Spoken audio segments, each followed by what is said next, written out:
अब ये आपका दिमाग चकरा देगा।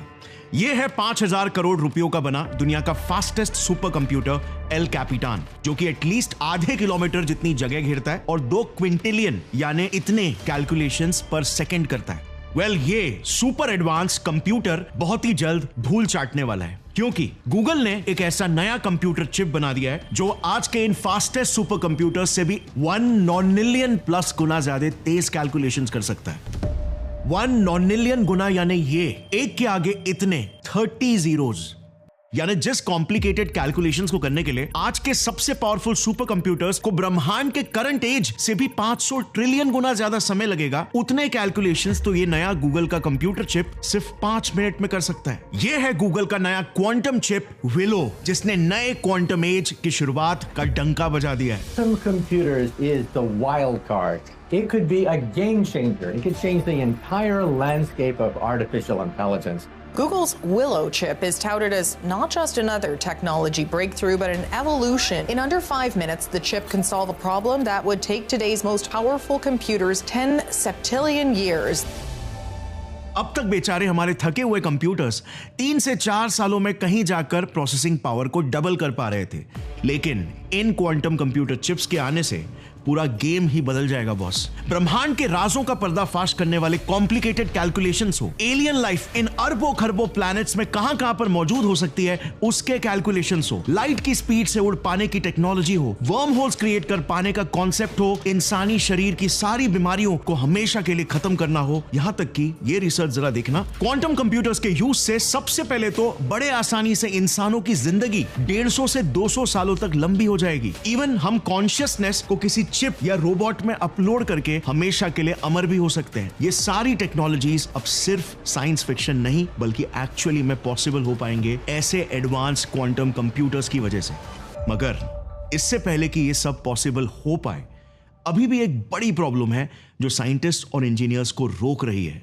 इन क्वांटम कंप्यूटर्स को आज के नॉर्मल कंप्यूटर्स की तरह घर घर में फुल्ली ऑपरेशनल बनाने में रोक रही है। इस ट्रिकी प्रॉब्लम को सॉल्व करने में आज सिर्फ गूगल ही नहीं बल्कि बड़े से बड़े कंपनीज जैसे Microsoft, Amazon, IBM, Intel etcetera के भी पसीने छूट रहे हैं, जो भी इस रेस में लगे हुए हैं।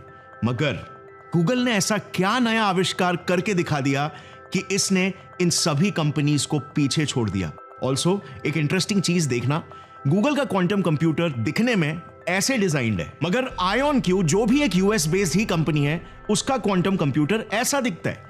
वहीं पर एक कैनेडियन कंपनी Xanadu का क्वांटम कंप्यूटर इन सबसे अलग कुछ ऐसा दिखता है। सो ये सभी कंप्यूटर्स मोर और लेस सिमिलर सिद्धांत और प्रोसेसिंग पर चलने के बाद भी इतने अलग आखिर क्यों दिखते हैं? इनकी टेक्नोलॉजीज में क्या डिफरेंस है? कौन बेहतर है और कौन बदतर? और गूगल की बात करें तो अब इस नए क्वांटम चिप के साथ गूगल क्या क्या कर पाएगा, चलिए समझते हैं आज के इस टेक्नोलॉजी स्पेशल वीडियो में, जहां मैं आपको एकदम बेसिक लेवल से समझाऊंगा कि कंप्यूटर ही आखिर क्या होता है इन द फर्स्ट प्लेस। कैसे एक 2000 साल पुराने कंप्यूटर से आज हम क्वांटम कंप्यूटर्स तक पहुंचकर टेक्नोलॉजी के सेक्टर को पूरी तरीके से इवॉल्व और रेवोल्यूशनाइज कर पाए।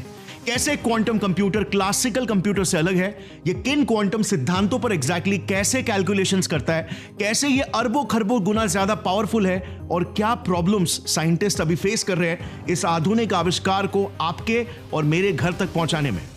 15 सितंबर साल 1900 कुछ ग्रीक डाइवर्स ग्रीस के नजदीकी एंटिकेथेरा नाम के आइलैंड के तट पर डुबकियां लगा रहे थे और तभी उन्हें अचानक से एक डूबा हुआ जहाज मिला। इस 2000 साल पुराने डूबे हुए जहाज में छुपा हुआ था एक खजाना जो भरा हुआ था हीरे, जवाहरात और मूर्तियों से। इसी खोए हुए खजाने में एक और एक बहुत ही खास चीज छुपी हुई थी, एक ऐसी चीज जो कई दशकों तक साइंटिस्ट की नींदें गंवाने वाली थी। खजाने में मिला एक बहुत ही अद्भुत किस्म का यंत्र जो कुछ ऐसा दिख रहा था। यह एक 2000 साल पुराना यंत्र था और फिर अगले 50 सालों तक इस पर रिसर्चेस करने के बाद जब एक साइंटिस्ट डेरिक प्राइस ने इसे एक्सरेस के जरिए देखा जानने के लिए कि इसके अंदर एग्जैक्टली क्या है, तो ये तस्वीर सामने आई। वो हैरान हो गए ये देखकर कि कोई साधारण सा डिवाइस बिल्कुल नहीं था, बल्कि ये एक ऐसा आधुनिक यंत्र था जिसमें एटलीस्ट 37 इंटरलॉकिंग गेयर्स थे, ब्रॉन्ज के बने हुए। और कुछ के दांत तो 1 मिलीमीटर से भी छोटे थे। ये इतने कोऑर्डिनेट तरीके से काम करते थे जो टेक्नोलॉजी आज से 2000 साल पहले हो पाना ऑलमोस्ट इम्पॉसिबल था। ये यंत्र एक एस्ट्रोनॉमिकल डिवाइस था जो सोलर और लूनर एक्लिप्सेस, चांद के फेजेस, प्लैनेट्स और स्टार्स के पोजीशंस को कैलकुलेट करके भविष्य में उनका पोजीशन कहां पर रहेगा और कौन कौन सी घटनाएं घटेगी उसे प्रेडिक्ट किया करता था। इस आधुनिक यंत्र को फिर नाम दिया गया the Antikythera mechanism, the oldest computer to ever exist on earth। अब क्या आपने सोचा कि इसे कंप्यूटर आखिर क्यों बुलाया गया?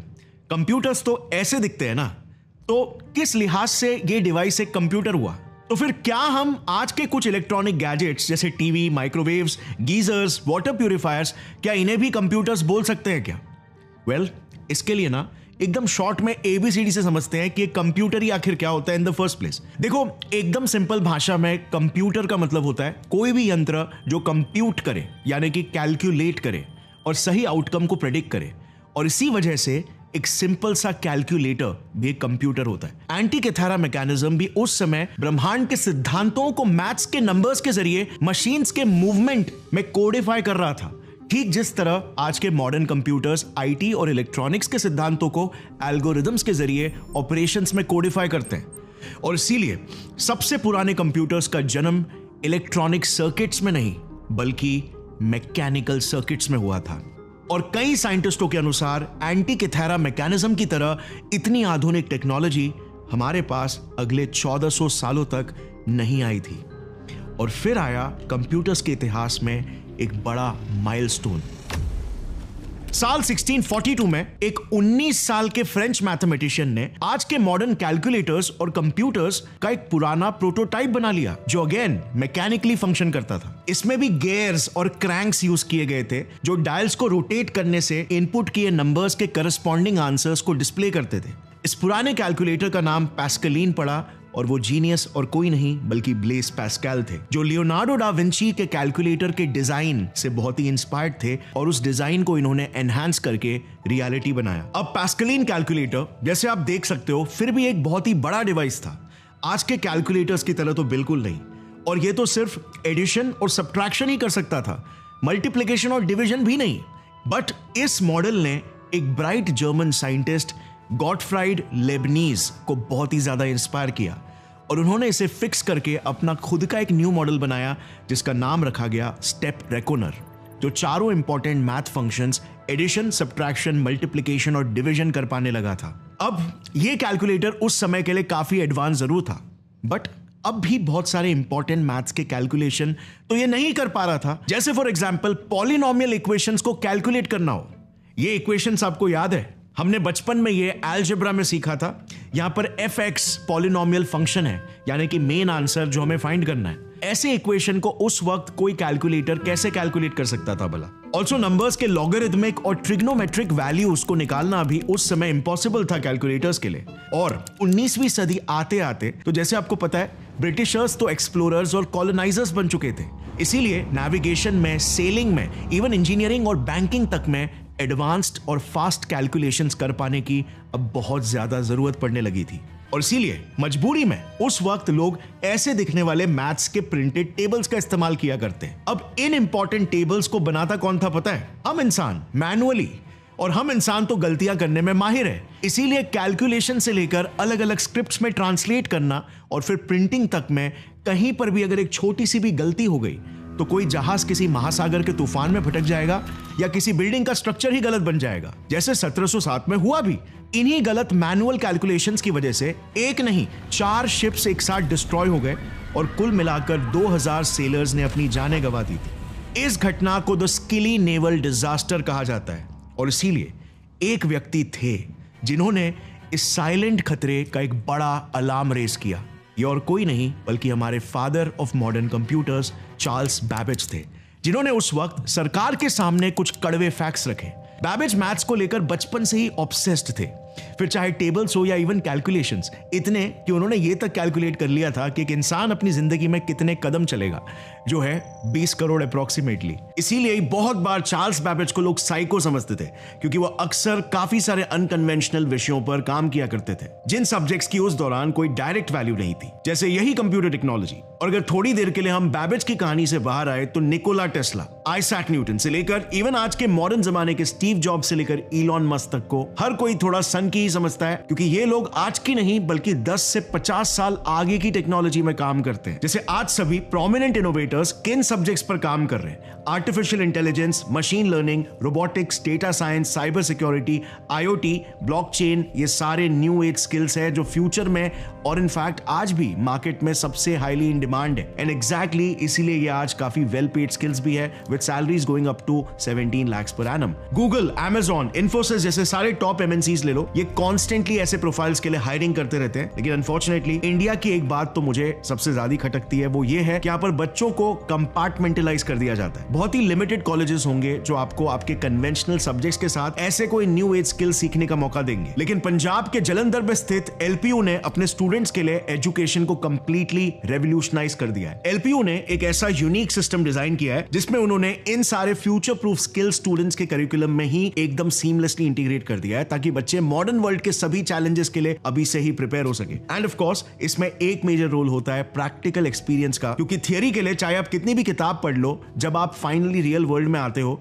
तो थियरी और प्रैक्टिकल में जमीन आसमान का फर्क होता है। इसी गैप को ब्रिज करने के लिए LPU work integrated programs offer करता है, जहां पर स्टूडेंट्स को उनके सेकेंड सेमेस्टर से ही अपॉर्चुनिटी मिलती है कि वो क्वांटिफी, कैलवियम और गूगल क्लाउड जैसी कई ग्लोबल जायंट कंपनीज के साथ इंटर्नशिप्स या फिर लाइव प्रोजेक्ट्स में पार्टिसिपेट कर सके, ताकि वो सिर्फ एक डिग्री लेकर भेड़ चाल का हिस्सा ना बन जाए, बल्कि आफ्टर ग्रेजुएशन उनके पास real world industry level exposure हो। प्लस यहाँ पर नेशनल और ग्लोबल इंडस्ट्री लीडर्स के रेगुलर सेशंस कंडक्ट करवाए जाते हैं, ताकि स्टूडेंट्स को डाइवर्स फील्ड के ब्रिलियंट माइंड से डायरेक्ट मेंटरशिप मिल सके। इसके अलावा आज भी जहां पर हम कन्वेंशनल इंजीनियरिंग कॉलेजेस में कंप्लीटली आउटडेटेड सिलेबस पढ़ते रहते हैं, LPU अपने करिकुलम को रेगुलरली अपडेट करते रहता है, ताकि स्टूडेंट्स लेटेस्ट टेक्नोलॉजीज और मार्केट ट्रेंड्स के साथ अपडेटेड रहे। LPU में कई सारे नेशनल एंड इंटरनेशनल लेवल के हैकेथॉन्स और कोडिंग चैलेंजेस भी कंडक्ट करवाए जाते हैं, ताकि स्टूडेंट्स अपने टैलेंट को ग्लोबली शोकेस कर सके। एंड प्लस यहाँ पर स्टूडेंट्स अपने ग्रेजुएशन टेन्योर में ही ग्लोबली रिकॉग्नाइज्ड सर्टिफिकेट्स भी अचीव कर सकते हैं, सिर्फ कई सारे इंडस्ट्री प्रोजेक्ट बेस्ड इवैल्यूएशंस में काम करके। और मुझे पर्सनली इनकी जो सबसे यूनिक ऑफरिंग लगी वो है इनका एक्सट्रीमली स्टार्टअप फ्रेंडली एनवायरनमेंट, जहां पर स्टूडेंट्स को अपने ब्रिलियंट आइडियाज को सक्सेसफुली वेंचर्स में ट्रांसफॉर्म करने के लिए 5 लाख रुपए तक की सीड फंडिंग तक मिल जाती है, जिससे डेफिनेटली उनके करियर को एक मेजर बूस्ट मिलेगा। एंड अगर प्लेसमेंट्स की बात करें तो जैसे एक स्टूडेंट अपने ग्रेजुएशन के फाइनल ईयर में पहुंचता है, LPU के कैंपस में 2000 से भी ज्यादा कंपनीज की जॉब प्लेसमेंट ड्राइव शुरू हो जाती है, जिसमें foreign companies like Google, Microsoft, Amazon और सैमसंग भी शामिल होते हैं। एंड LPU मेक श्योर करता है कि उनका हर एक ग्रेजुएट एक जॉब के साथ ही कैंपस से बाहर जाए। इनफैक्ट 2023 में LPU यूनिवर्सिटी ने उनके 90% स्टूडेंट्स को प्लेसमेंट देकर एक नया रिकॉर्ड बना दिया था, जिसमें सबसे हाईएस्ट पैकेज था वूपिंग 3 करोड़ रुपीस का। And finally all work and no play definitely makes Jack a dull boy. So academic excellence के साथ स्टूडेंट्स के एक्स्ट्रा करिकुलर ग्रोथ के लिए LPU ऑफर करता है वर्ल्ड क्लास इंफ्रास्ट्रक्चर, जैसे Google labs, iMac studios, advance software labs, smart classrooms, एक Olympic size swimming pool, shooting ranges, libraries, gyms and much much more. शायद इसीलिए Olympic gold medalist Neeraj Chopra और bronze medallist Lovlina बोर्गोहैन जैसे India के champions LPU के ही एल्यूमनाइज है। सो अगर आप भी सिर्फ टेक्निकल नॉलेज नहीं बल्कि 21st सेंचुरी के टेक सैवी इमर्जिंग स्किल सीखना चाहते हो, तो जिन स्किल्स की मॉडर्न मार्केट में हाई डिमांड है, उन्हें सीखने के लिए कंसिडर चेकिंग आउट LPU। इनके सारे डिटेल्स मैं नीचे डिस्क्रिप्शन में ऐड कर दूंगा। And now let's come back to our main topic. उन्होंने सरकार को फिगर्स में बताया कि हर कुछ महीनों में सरकार को एटलीस्ट 2 से 3 मिलियन पाउंड्स का लॉस हो रहा है ऐसे outdated manually printed math tables की वजह से। और इसी प्रॉब्लम के सॉल्यूशन को पिच करते हुए उन्होंने इंट्रोड्यूस किया अपना revolutionary computer model difference engine, जो आगे जाकर मॉडर्न कंप्यूटिंग का इंस्पिरेशन बनेगा। डिफरेंस इंजन उनका पहला कंप्यूटर मॉडल था जो आसानी से ऐसे पॉलिनोमियल इक्वेशंस को सॉल्व करके उनके वैल्यूज को रियल टाइम में प्रिंट कर सकता था। लॉगरिथमिक और ट्रिग्नोमेट्रिक वैल्यूज को भी ये निकाल सकता था। बट वो यहां पर नहीं रुके। उनका कंप्यूटर कॉम्प्लिकेटेड मैथमेटिक्स तो कर पा रहा था, बट आज के मॉडर्न कंप्यूटर्स की तरह प्रोग्रामेबल कहां था। मतलब उनका कंप्यूटर तो ऐसा था कि आप जो इनपुट नंबर अंदर डालोगे सीधा उसका एक आउटपुट आंसर बाहर आ जाएगा। आप कंप्यूटर को कुछ कोड्स के जरिए न्यू नॉलेज या लैंग्वेज सिखा नहीं सकते, जिससे कंप्यूटर इनपुट को नए तरीके से प्रोसेस नहीं कर सकता था और नए टाइप के प्रॉब्लम सॉल्व नहीं कर सकता था। आज हम प्रोग्रामिंग के बिना कंप्यूटर्स को इमेजिन भी नहीं कर सकते, और बस इसी सोच ने जन्म दिया उस वक्त उनके सबसे सोफिस्टिकेटेड मॉडल के डिजाइन को, द एनालिटिकल इंजन, जो दुनिया का सबसे पहला प्रोग्रामेबल कंप्यूटर का कॉन्सेप्ट बना। कॉन्सेप्ट इसीलिए क्योंकि अनफॉर्चुनेटली ये इतना अहेड ऑफ टाइम था कि ये पूरी तरह बनकर तैयार भी नहीं हो पाया लैक ऑफ फंडिंग की वजह से। बट अगर ये तैयार होता तो ये उस समय 30 फीट लंबा, 10 फीट चौड़ा एक प्रॉपर मॉडर्न कंप्यूटर की तरह होता, जो इलेक्ट्रिसिटी नहीं बल्कि स्टीम से चलता। अब इंटरेस्टिंग चीज पता है, उस समय कोड्स कैसे लिखे जाते थे और उन्हें कंप्यूटर में कैसे फीड किया जाता था? वेल, ऐसे पंच कार्ड से। ये पंच कार्ड्स मैन्युअली डिजाइन किए जाते थे। ऐसे दिखते थे दुनिया के सबसे पहले कंप्यूटर प्रोग्रामिंग कोड्स, जो मिलकर कंप्यूटर का एल्गोरिदम बनाते थे, यानी इंस्ट्रक्शंस फीड करते थे कि क्या इनपुट पर क्या आउटपुट देना है। चार्ल्स बैबेज की एक स्टूडेंट एडा लवलेस, जो मैथ में बहुत अच्छी थी, उन्होंने दुनिया का सबसे पहला एल्गोरिदम लिख के दिया दुनिया के सबसे पहले कंप्यूटर एनालिटिकल इंजन के लिए, जिसमें उन्होंने बर्नौलीज नंबर की सीरीज को कैलकुलेट करने के स्टेप्स को फीड किया था। और यहीं से, जैसे आप इमेजिन कर सकते हो, कंप्यूटर ऑटोमेशन की शुरुआत हो गई थी। प्रोग्रामेबिलिटी आ चुकी थी, मेमोरी स्टोरेज और ALU यानी अरिथमेटिक लॉजिक यूनिट का कॉन्सेप्ट आ चुका था एक कंप्यूटर में। बट चलो, माना कि ये कंप्यूटर्स भले ही प्रोग्रामेबल हो गए थे, बट अब भी तो मोस्टली मैकेनिकल ही थे ना। कोई भी चीज अगर मैकेनिकल है तो उसमें ह्यूमन एफर्ट तो फिर भी रहता ही है। प्लस यूजुअली मैकेनिकल चीजें स्लो भी रहती है प्रोसेस करने में, उनमें ज्यादा पार्ट्स भी लगते हैं और वो बहुत ज्यादा जगह भी घेरती है। और इसीलिए अगर हमें वाकई में एडवांस कंप्यूटर्स बनाना है तो हमें इन मैकेनिकल कंप्यूटर्स के परे कुछ और सोचना होगा। किसी ऐसे फंडामेंटल फोर्स को लेवरेज करना सीखना होगा जो इंफॉर्मेशन को और ज्यादा तेजी से प्रोसेस कर सके। और वो फंडामेंटल फोर्स आखिर क्या हो सकती है? वेल, इसका जवाब थॉमस एडिसन के पास था। यस, थॉमस एडिसन, जिन्हें क्रेडिट दिया जाता है इलेक्ट्रिकल बल्ब्स के जन्म का। बट बहुत ही कम लोग ये बात जानते हैं कि इन्हीं बल्ब्स ने मॉडर्न कंप्यूटर्स के बनने में कितना बड़ा रोल प्ले किया है। और मजे की बात आपको पता है, इसके बारे में तो उन्हें खुद भी नहीं पता था।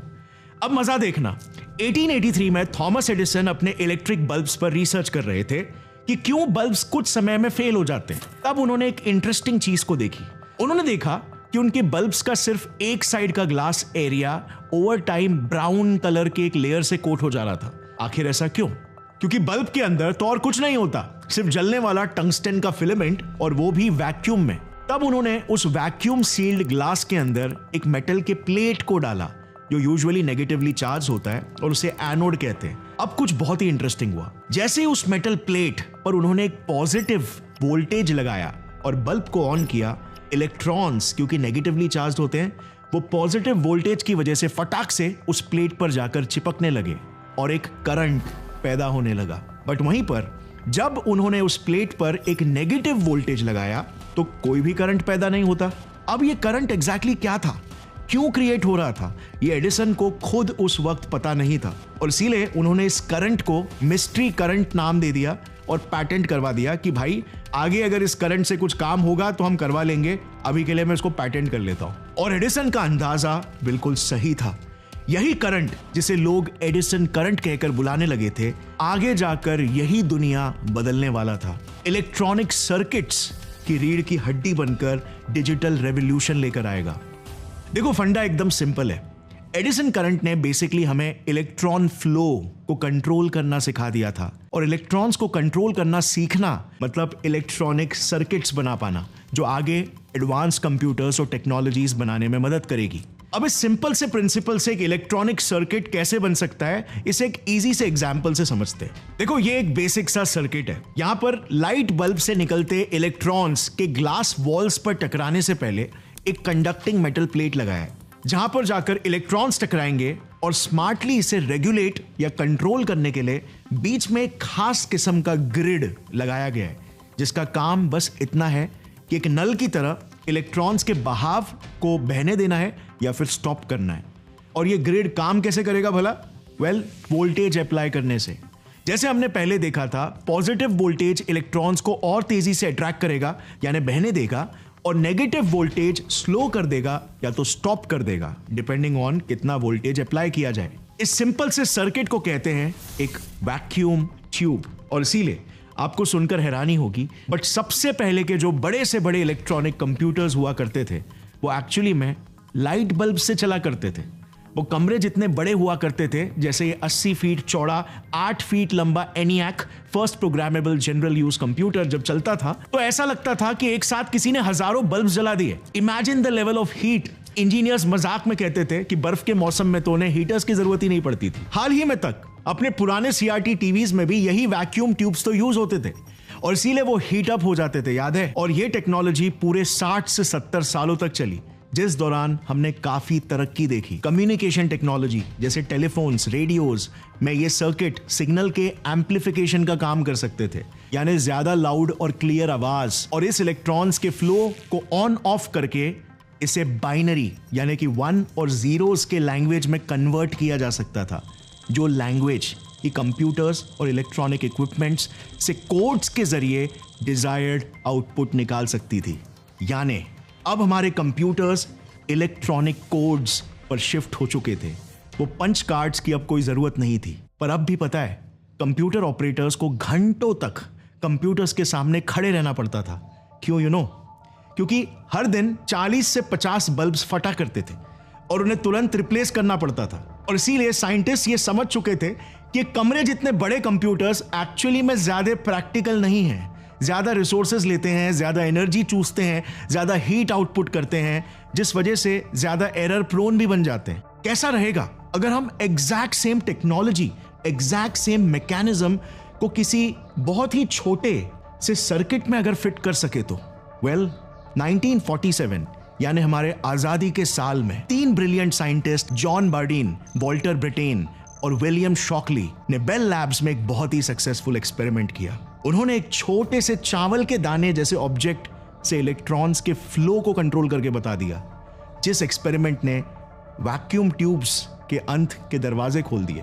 जब एक चावल जैसे छोटे से ऑब्जेक्ट से इलेक्ट्रॉन्स के फ्लो को कंट्रोल किया जा सकता है तो कभी भी फूट जाने वाले बड़े बड़े बल्ब्स की क्या जरूरत है? ये चावल सा छोटा सा मटेरियल एक सेमीकंडक्टर मटेरियल जर्मेनियम था, जो बहुत ही जल्द रिप्लेस हो जाएगा और एफिशिएंट और ज्यादा हाई हीट झेल पाने वाले मटेरियल सिलिकॉन से, जो आज हर हमारे फोन्स और कंप्यूटर्स में यूज होता है। ये ट्रांजिस्टर्स ज्यादा फास्ट थे, कम पावर लेते थे और साइज में भी काफी छोटे थे। बस यहीं से सिलिकॉन एज की शुरुआत हो चुकी थी। उस वक्त कैलिफोर्निया के वैली ऑफ हार्ट्स डिलाइट को सिलिकॉन वैली क्यों नाम दिया गया?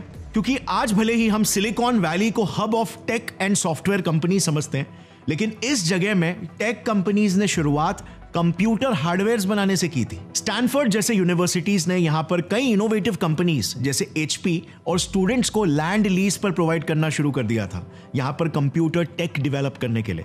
कंपनीज जैसे IBM, हनीवेल, फेयरचाइल्ड सेमीकंडक्टर्स, जिसके ही लोग आगे जाकर इंटेल और AMD बनाएंगे, यहां पर 1950s तक आ चुके थे। ये एरिया एक टेक और सिलिकॉन सेमीकंडक्टर्स का हब बनते जा रहा था और इसीलिए इसका नाम पड़ा Silicon Valley. But computer tech का एडवांसमेंट यहीं तक नहीं रुका, एक लेवल ऊपर चला गया। पता है, पहले वैक्यूम ट्यूब्स को आपस में वायर्स के थ्रू कनेक्ट करना पड़ता था और इसीलिए कंप्यूटर्स ऐसे वायरी से दिखते थे। यही सेम प्रॉब्लम अर्ली सेमीकंडक्टर्स के साथ भी हुआ था। उन छोटे सेमीकंडक्टर्स को भी कंप्यूटर्स में वायर्स के थ्रू ही कनेक्ट करना पड़ता था और इसीलिए कंप्यूटर का असल साइज सिर्फ 30 से 40% ही कम हो पाया था। और फिर 1958 में एक बहुत ही बड़ा डेवलपमेंट हुआ। टेक्सास इंस्ट्रूमेंट्स के जैक किल्बी ने इंटीग्रेटेड सर्किट्स यानी कि IC का कॉन्सेप्ट इन्वेंट किया। ये जो भी आज आप मदरबोर्ड्स, रैम्स, SSDs देखते हो ना, इनमें एक ही सर्किट बोर्ड में बहुत सारे छोटे छोटे सेमीकंडक्टर्स को अटैच किया जाता है। यही वो टेक्नोलॉजी थी जो जैक ने इन्वेंट की थी और इसके बाद तो मानो computer technology powered with new silicon transistors को जैसे पंख ही लग गए थे। कंप्यूटर्स का साइज कम, एनर्जी कम, पार्ट्स कम, ये सभी डेवलपमेंट ने वो कंप्यूटर जिसकी कीमत एक समय में $7 मिलियन हुआ करती थी को बस कुछ लाख रुपयों तक ही पहुंचा दिया। प्लस कंप्यूटर्स को पोर्टेबल भी बना दिया। लेकिन अब भी अगर आप सोच रहे हो कि पीसी एकदम कॉम्पैक्ट हो गए थे तो आप गलत हो। फिर भी पीसीस एक मिनी फ्रिज जितने ही थे। अभी तक पता है क्यों? क्योंकि माइक्रो प्रोसेसर्स का युग अभी भी आना बाकी था, जिसकी घोषणा 1970s में इंटेल ने फाइनली कर दी। क्या ब्यूटीफुल सा कॉन्सेप्ट था कि आप एक पूरे के पूरे कंप्यूटर के सर्किट को एक छोटे से हथेली में फिट हो जाने वाले डिवाइस में फिट कर पा सकते थे। यह थी माइक्रो प्रोसेसर्स की ताकत, जो इंटेल ने अपने सबसे पहले 4004 या 4004 माइक्रो प्रोसेसर को रिलीज करके दुनिया को दिखा दिया था। इस छोटे से माइक्रो प्रोसेसर में एक पूरे कंप्यूटर का इंटीग्रेटेड सर्किट है, इलेक्ट्रॉन फ्लो को कंट्रोल करने के लिए स्विचेस है, अरिथमेटिक लॉजिकल यूनिट्स है, इंटीग्रेटेड मेमोरी है और भी बहुत बहुत कुछ। जस्ट इमेजिन कहां से हमने शुरुआत की थी, कितने बड़े कंप्यूटर्स से, और कहां पर हम पहुंच चुके थे, एक माइक्रो प्रोसेसर पर। इंटेल के सीईओ गॉर्डन मोर ने तो इसी कॉन्फिडेंस से एक सिद्धांत भी दे दिया था कि अब से हर 2 सालों में हमारे प्रोसेसर्स की प्रोसेसिंग पावर डबल हो जाएगी। ये पॉसिबल हो पाएगा प्रोसेसर में नंबर ऑफ ट्रांजिस्टर्स को एवरी ईयर डबल करके। बट ये कैसे पॉसिबल हो पाएगा? क्योंकि एक माइक्रो प्रोसेसर में स्पेस तो लिमिटेड ही है। सिलिकॉन ट्रांजिस्टर्स के साइज को और ज्यादा छोटा करके। और इसीलिए आप देखोगे तो 1970s में जो पहला माइक्रो प्रोसेसर इंटेल ने रिलीज किया था, पता है उसमें कितने ट्रांजिस्टर्स थे और वो कितने नैनोमीटर्स के थे? सिर्फ 2300 ट्रांजिस्टर्स थे जो 10,000 नैनोमीटर साइज के थे। कंपैरिजन के लिए आज इंटेल के लेटेस्ट प्रोसेसर्स में 150 करोड़ प्लस ट्रांजिस्टर्स है और इनका साइज कितना छोटा हो चुका है आपको पता ही होगा, जस्ट 3 फ्रीकिंग नैनोमीटर्स तक। 3 नैनोमीटर का ट्रांजिस्टर मतलब इतना पतला कि सिर्फ 20 एटम जितना इसकी थिकनेस है। देख रहे हो, इन 50 सालों में माइक्रो प्रोसेसर्स की भी तरक्की। लेकिन जैसे हर एक दौर का फाइनली कभी ना कभी तो अंत आता है, इस माइक्रो प्रोसेसर्स की भी दौड़ के दौर का भी लगता है अंत आ चुका है। बिकॉज इससे और कितने ही छोटे ट्रांजिस्टर्स आप बना लोगे, maximum may be 2 nanometres. Electrons के दौड़ने के लिए रोड ही इतनी छोटी हो जाएगी कि लिटरली इलेक्ट्रॉन्स रोड से ही बाहर इधर उधर भटकने लगेंगे और सर्किट मैल फंक्शन करने लगेगा, एरर प्रोन हो जाएगा हीट और इलेक्ट्रोमैग्नेटिक इंटरफेरेंसेस की वजह से। चलो may be 3D take use करके और ट्रांजिस्टर्स को आप क्रैम कर लोगे, बट एक पॉइंट के बाद प्रैक्टिकली और इसको स्केल कर पाना पॉसिबल इतना आसान नहीं होगा। और इसीलिए चाहे हम कितनी भी कोशिश क्यों ना कर ले, यहां से टेक्नोलॉजी पिछले कुछ सालों की तरह एक्सपोनेंशियली नहीं ग्रो कर पाएगी। और इसीलिए वो मूर्स लॉ जो पहले 2 सालों में डबल हुआ करता था, अब 4 सालों में डबल कर पा रहा है। बट जैसे आपको पता होगा, एक दरवाजा अगर कहीं पे बंद होता है तो दूसरा कहीं पर खुलता है। इंसानी तरक्की ना पहले कभी रुकी थी और ना ही अब रुकने वाली है। आज इतने ब्रिलियंट माइंड्स मिलकर अपने किस्मत पर अफसोस जताते हुए चने थोड़ी ना चबाने वाले। 1880s में मैकेनिकल कंप्यूटर से इलेक्ट्रॉनिक कंप्यूटर पर जो हमने शिफ्ट देखा, उसके बाद से हमारी processing power literally millions of times बढ़ गई थी और साइज कई 100 गुना छोटा होते गया, जस्ट बिकॉज हमने इलेक्ट्रॉनिक्स के सिद्धांतों को एक्सप्लॉइट किया। क्या कोई इससे भी फंडामेंटल सिद्धांत हो सकता है क्या, जो बिल्कुल इसी तरह हमें आज के मॉडर्न कंप्यूटर से भी मिलियंस ऑफ टाइम्स ज्यादा प्रोसेसिंग पावर दिला सके? इट टर्न्स आउट इसका जवाब है हाँ। क्वांटम थियरी और क्वांटम मैकेनिक्स में एक ऐसा साइंस है जो रियलिटी के ही रूल्स को अनरियल बना देता है। IBM के वाइस प्रेसिडेंट रॉबर्ट सुटोर के हिसाब से एक नॉर्मल क्लासिकल कंप्यूटर को एक सिंपल से ही मॉलिक्यूल जैसे कैफीन का ही एक 1-to-1 सिमुलेशन क्रिएट करने के लिए 10⁴ बिट्स ऑफ इंफॉर्मेशन लगते हैं। जो अमाउंट ऑफ इंफॉर्मेशन कितना है आपको पता है? जितने नंबर ऑफ एटम्स हमारे पूरे पृथ्वी में है ना, उसका 10%। ये इसीलिए क्योंकि क्वांटम रियलिटी एक्सट्रीमली कॉम्प्लिकेटेड है और आप सिंपली उसे क्लासिकल कंप्यूटर से समझ ही नहीं सकते। इसी एग्जैक्ट थॉट ने पहली बार जन्म दिया था 1980s में क्वांटम कंप्यूटर्स के आइडिया को। और पता है ये थॉट सबसे पहले किसे आया था?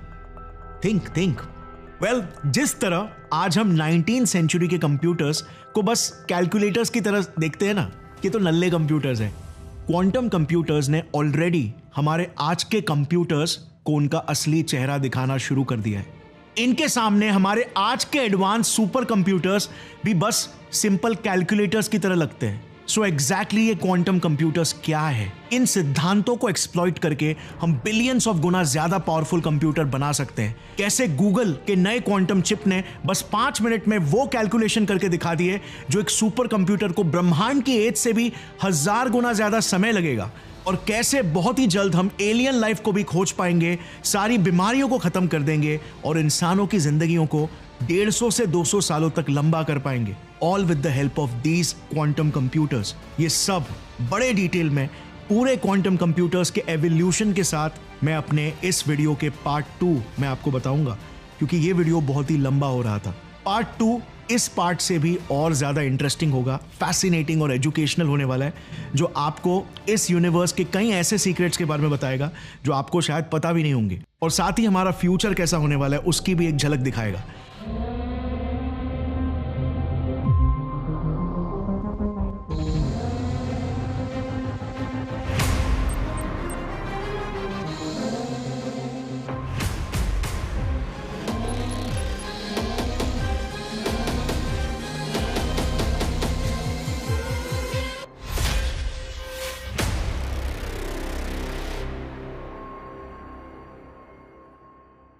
सो अगर आप एक ट्रू साइंस फैन हो तो क्वांटम कंप्यूटर्स का ये एपिसोड आप बिल्कुल भी मिस नहीं कर सकते।